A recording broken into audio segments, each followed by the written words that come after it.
சூப்பரான ஒரு chicken gravy எப்படி பண்ணலான்னு பார்க்கலாங்களா? நான் வந்து ஒரு கடாயில் 2 டீஸ்பூனுக்கு குருமிளகு சேர்த்துருக்குறேங்க. அதை 2 நிமிஷம் ட்ரை ரோஸ்ட் பண்ணிக்கலாம். இதுக்கு கூடவே 1 டீஸ்பூனுக்கு சீரகம் போட்டுக்கலாம். குருமிளகை விட சீரகம் கம்மியாகவே சேர்த்துருக்கலாம். அதுக்கப்புறம் பார்த்திங்கன்னா 3/4 டீஸ்பூன் சோம்பு போட்டுக்கலாம்.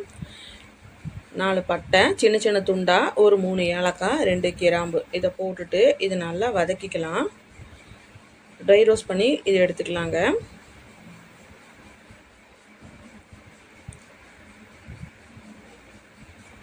மிதமான தீயில வச்சு நம்ம இதை வறுத்துக்கலாம்.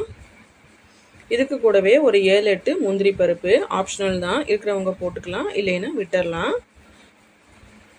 இதுக்கு கூடவே ஒரு துண்டு இஞ்சி, 7 வெள்ளை பூண்டு போட்டிருக்குறாங்க. இது எல்லாத்தையுமே நல்லா வதக்கிக்கலாம். இதுக்கு கூடவே 3 தக்காளி பழத்தை போட்டிருக்கிறேன். இதையும் சேர்த்துட்டு தக்காளி நல்லா கொஞ்சம் சுருண்டு வர வரைக்கும் நல்லா வதக்கிக்கலாம். ஒரு டிஃப்ரெண்ட்டாக இருக்குங்க இந்த சிக்கன் கிரேவி. ரொம்பவே சூப்பராக இருக்கும், அவ்வளோ அருமையாக இருக்கும். மறக்காமல் இதே மாதிரி ட்ரை பண்ணி பார்த்துட்டு நீங்கள் எப்படி இருக்குன்னு சொல்லுங்கள். இப்போ பார்த்தீங்கன்னா இந்த அளவுக்கு நம்ம வந்து வதக்கினா போதும். இது நல்லா ஆற வச்சு மையை அரைச்சி எடுத்து வச்சுக்கலாம். வேறு ஒரு கடாயில் 2 டீஸ்பூனுக்கு தேங்காய் எண்ணெய் சேர்த்துருக்குறேன். 3 பெரிய வெங்காயத்தை இந்த மாதிரி கட் பண்ணி சேர்த்துக்கலாங்க. சேர்த்துட்டு இதை நல்லா வதக்கிக்கலாம்.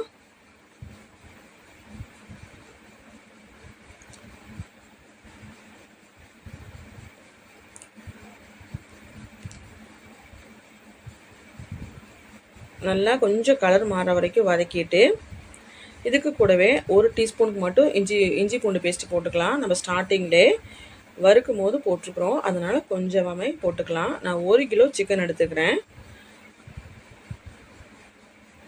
இப்போ பார்த்தீங்கன்னா நல்லா வாஷ் பண்ணி வச்சுருக்கிற சிக்கனை அதில் போட்டுக்கலாங்க.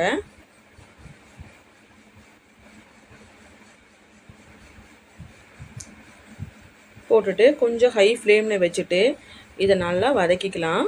இப்போ பார்த்தீங்கன்னா தண்ணி ஊற்றாமையே நமக்கு வந்து சிக்கன்லேருந்து நிறையா தண்ணி விழும்.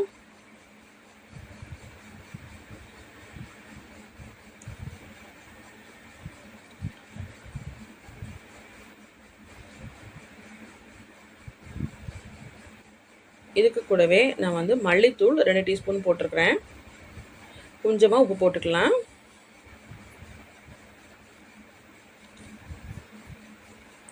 இதை வந்து நல்லா மிக்ஸ் பண்ணிக்கலாங்க. இப்போ பார்த்தீங்கன்னா அரைச்சி வச்சுக்கிற பேஸ்ட் எடுத்து அதில் ஊற்றிக்கலாம். ஊற்றிட்டு இதை நல்லா மிக்ஸ் பண்ணிக்கலாம். இப்போ தண்ணி எதுவும் ஊற்ற வேண்டாம். அப்புறமா நம்ம வந்து ஜாரை கழுவி தண்ணி சேர்த்துக்கலாம். இப்போ இந்த மசாலாவே நல்லா சிக்கனும் மசாலையும் நல்லா இந்த மாதிரி நல்லா பிரட்டி விட்டுடலாம். அப்போ தான் உள்ளுக்குள்ளே மசாலெலாம் நல்லா பிடிக்கும் இந்த சிக்கனுக்குள்ளார.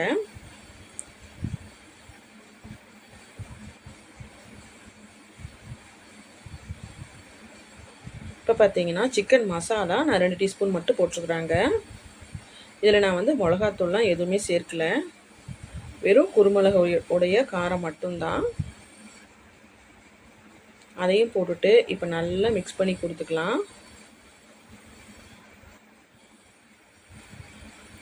பார்க்கவே ரொம்ப சூப்பராக இருக்குது, சாப்பிட்றதுக்கும் ரொம்ப அருமையாக இருக்குங்க.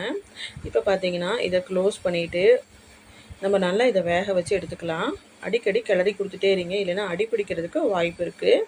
இந்த மாதிரி அடிக்கடி கொஞ்சம் நேரத்துக்கு ஒரு தடவை கிளறி கொடுத்துட்டே இருங்க. சிக்கன் வந்து நமக்கு சீக்கிரமாகவே வெந்துடும். கொஞ்சமாக நம்ம தயிர் சேர்த்துக்கலாம். புளிப்பில்லாத தயிரை ஊற்றிக்கங்க.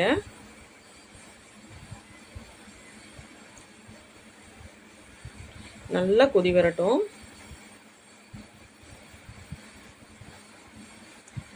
ஃபைனலாக கொத்தமல்லி இலை தூவி இறக்கணும்னா சூப்பரான நமக்கு சிக்கன் கிரேவி ரெடி ஆயிரும். சப்பாத்தி பரோட்டாக்கெலாம் ரொம்பவே சூப்பராக இருக்குங்க. சாதத்துக்கு கூட நம்ம வச்சு சாப்பிட்டோம்னா ரொம்பவே அருமையாக இருக்கும். மறக்காமல் ட்ரை பண்ணி பார்த்துட்டு எப்படி இருக்குன்னு சொல்லுங்கள். வீடியோ பிடிச்சா லைக் பண்ணுங்கள், ஷேர் பண்ணுங்கள், மறக்காமல் ஃபாலோ பண்ணிவிட்டு சப்ஸ்கிரைப் பண்ணிக்கோங்க. தேங்க்ஸ் ஃபார் வாட்சிங்.